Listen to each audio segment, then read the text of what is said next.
کریم اما بعد،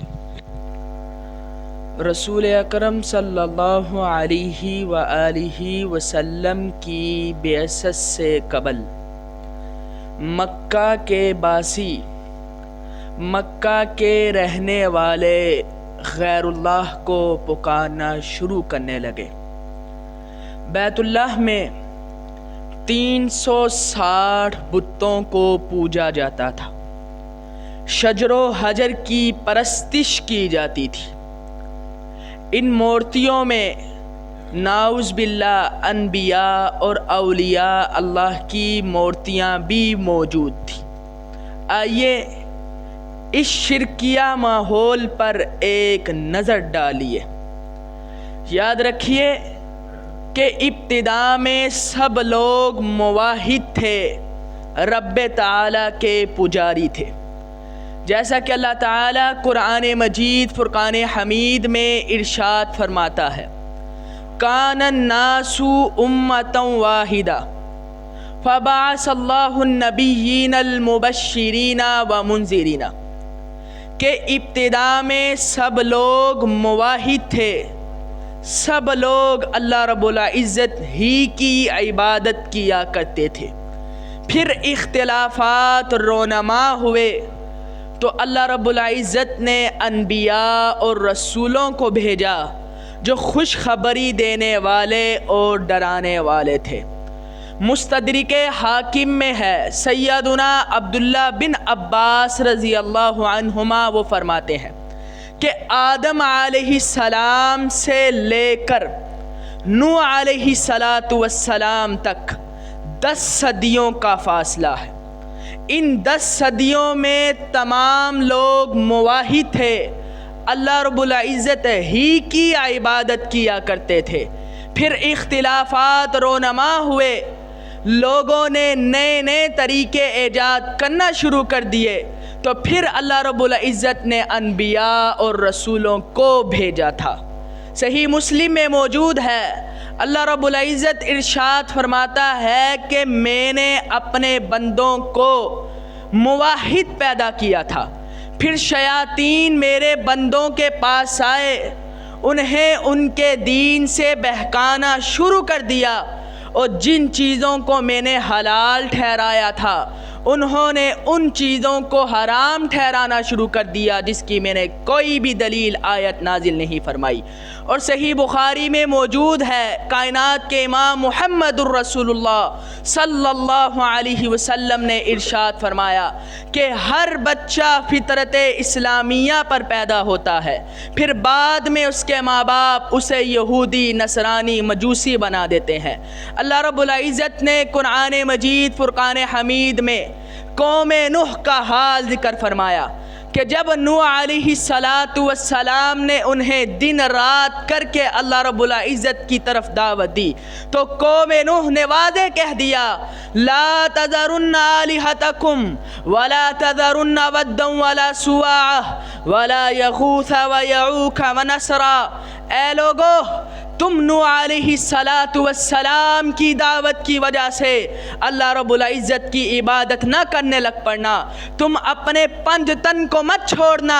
تم ود، سوا، یغوث، یعوق، نصر وغیرہ کو مت چھوڑنا۔ تو معلوم ہوا کہ یہ پنجتن پاک کا نظریہ صرف اسی امت کا نظریہ نہیں ہے، بلکہ اس سے پہلے بھی لوگ پنجتن کا نظریہ رکھا کرتے تھے۔ صحیح بخاری میں موجود ہے، عبداللہ بن عباس رضی اللہ عنہما وہ فرماتے ہیں کہ یہ پنجتن، یہ پانچوں ود، سوا، یغوث، یعوق، نصر، یہ کوئی برے اشخاص نہیں تھے، بلکہ رجال صالحین من قوم نوح، کہ یہ قوم نوح میں سے نیک لوگ تھے۔ یہ دن رات کر کے اللہ رب العزت کی عبادت کیا کرتے تھے۔ جب یہ پانچوں اس دنیا سے رخصت ہوئے تو شیطان لعین نے لوگوں میں یہ وسوسہ ڈالا کہ یہ اللہ رب العزت کی بڑی عبادت کیا کرتے تھے، جہاں پر بیٹھ کر یہ عبادت کرتے تھے وہاں پر بیٹھ کر تم ان کے مجسمے بنا ڈالو،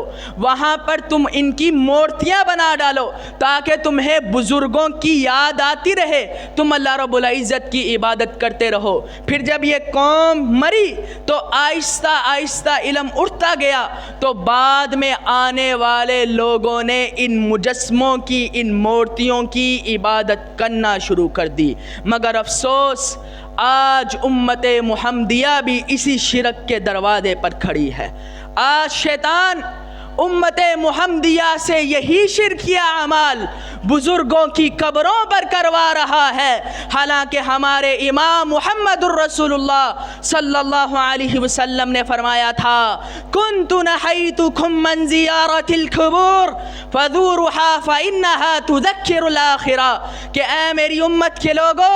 میں تمہیں پہلے قبروں کی زیارت کرنے سے روکتا تھا، منع کرتا تھا، مگر تم اب قبروں کی زیارت کر لیا کرو کیونکہ یہ آخرت کی یاد تازہ کراتی ہے، آخرت کی یاد دلاتی ہے۔ آخرت کی یاد تب ہی دلائے گی جب قبریں کچی ہوں گی، قبریں سادہ ہوں گی، قبریں پختہ نہیں ہوں گی۔ مگر آج قبروں پر دربار بنائے جاتے ہیں، آج قبروں کو پختہ کیا جاتا ہے، حالانکہ جابر بن عبداللہ رضی اللہ عنہما وہ فرماتے ہیں نہا رسول اللہ صلی اللہ علیہ وسلم ان یجسس القبر وان یبنى علیہ وان یقعد علیہ، کہ کائنات کے امام محمد الرسول اللہ صلی اللہ علیہ وسلم نے قبروں کو پختہ کرنے، قبروں پر مجاور بن کر بیٹھنے اور قبروں پر عمارت بنانے سے منع فرمایا تھا۔ پیارے حبیب محمد کریم، پیارے حبیب محمد کریم، فداہ ابی و امی،